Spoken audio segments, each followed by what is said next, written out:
चुनावी माहौल इस वक्त पूरे देश में गरमाया हुआ है। पहले चरण में 102 सीटों पर चुनाव संपन्न हो चुका है। बारी अब आगे की 6 चरणों की है। दूसरे चरण से पहले भारतीय जनता पार्टी ने पूरी तरह से प्रचार को धार दे दी है और ये कमान संभालते हुए नजर आ रहे हैं प्रधानमंत्री नरेंद्र मोदी। एक बार फिर से दूसरे चरण के लिए बीजेपी का जब ये प्रचार होता है तो प्रधानमंत्री राजस्थान के उनियारा में जनसभा को जब संबोधित करते हैं तो कांग्रेस को आड़े हाथों लेते हुए नजर आते हैं। पीएम मोदी ने एक तरफ जहां आज देशवासियों को हनुमान जन्मोत्सव की शुभकामनाएं दी, वहीं दूसरी तरफ कांग्रेस पर जमकर निशाना साधा है। पीएम ने कहा कि कांग्रेस वालों डूब मरो, रिजर्वेशन को धर्म के नाम पर बंटने नहीं दिया जाएगा। कांग्रेस केवल मुसलमानों को देना चाहती है। बड़ी बातें जो प्रधानमंत्री नरेंद्र मोदी की तरफ से कही गई, एक बार फिर से उन्होंने कांग्रेस को आड़े हाथों लिया।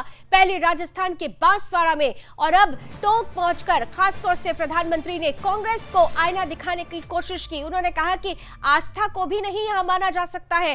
कांग्रेस राज में ऐसे बड़े निशाने पीएम की तरफ से आज कांग्रेस पर एक बार फिर से किए गए हैं। चुनावी माहौल गरमाया हुआ है, चुनावी सरगर्मी बढ़ गई है और इस तपिश को प्रधानमंत्री नरेंद्र मोदी के ये बयान और ज्यादा बढ़ाते हुए नजर आ रहे हैं।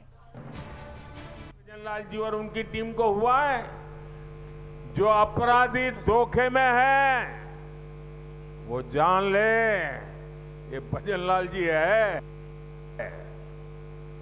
अभी तो भजनलाल सरकार की गाड़ी चलनी शुरू हुई है, अभी तो टॉप गियर में आना बाकी है।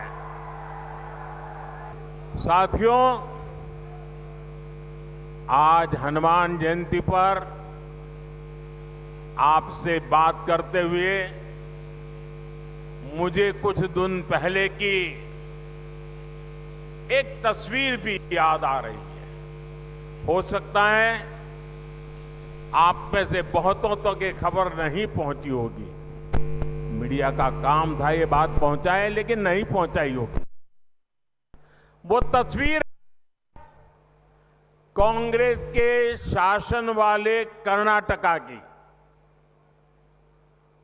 कुछ दिन पहले वहां एक छोटा दुकानदार, उसको सिर्फ इसलिए बुरी तरह से पीटा गया, लहूलुहान कर दिया गया, क्योंकि वो अपनी दुकान में बैठे बैठे हनुमान चालीसा सुन रहा था। ये कांग्रेस की कर्नाटका की सरकार का काम देखिए। अपनी छोटी सी दुकान में एक गरीब आदमी भक्ति भाव से प्रभु हनुमान जी का स्मरण करते हुए हनुमान चालीसा सुन रहा था, उसको लहूलुहान कर दिया गया।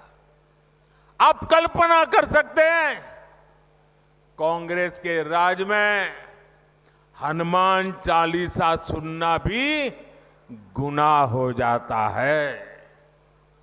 कांग्रेस के राज में अपनी आस्था का पालन करना भी मुश्किल हो जाता है और राजस्थान तो खुद इसका भुक्तभोगी रहा है। अब सीधी सीधी बात है, जब उनके पार्टी, उनके सारे नेता प्रभु राम का मंदिर बने, प्रभु राम का प्राण प्रतिष्ठा का अवसर हो, मंदिर के लोग जाके रूबरू में आने के लिए निमंत्रण दे, सम्मान पूर्वक निमंत्रण दे और पब्लिकली उस निमंत्रण को ठुकरा दिया जाए,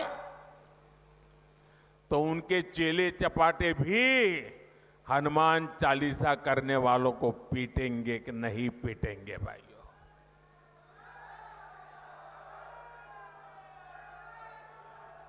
कुछ दिन पहले ही रामनवमी बीती है।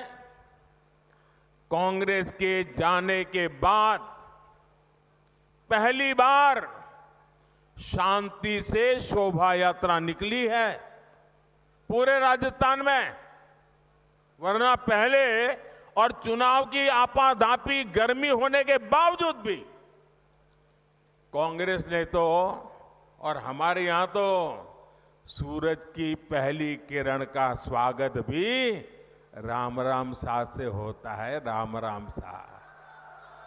कोई किसी को मिले तो पहले मुंह से निकलता है राम राम सा। कांग्रेस ने तो राम राम सा कहने वाले राजस्थान में राम नवमी पर प्रतिबंध लगा दिया था।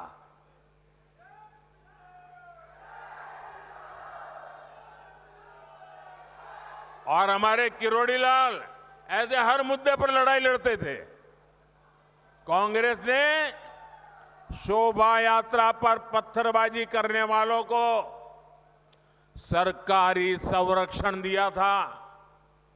इसी कांग्रेस पार्टी ने तुष्टीकरण के लिए मालपुरा, करौली, छबड़ा, टोंक, जोधपुर को दंगों की आग में झोंक दिया था।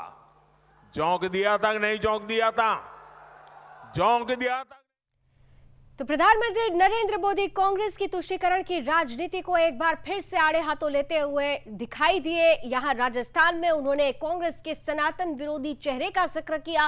राजस्थान में उन्होंने जिक्र किया, याद दिलाया इतिहास के उन पन्नों को पलटा जिसमें खास तौर से रामनवमी के जुलूस और हनुमान जन्मोत्सव के जुलूस को लेकर पत्थरबाजी होती थी, जुलूस को रोक दिया जाता था, शोभा यात्रा को रोक दिया जाता था। लेकिन आज परिस्थिति बदली है, ये प्रधानमंत्री कहते हुए नजर आए हैं। अब इस पर किस तरह का प्रतिवार आता है, बयानों के तीर कैसे चलते हैं, इस पर हमारी नजर बनी रहेगी।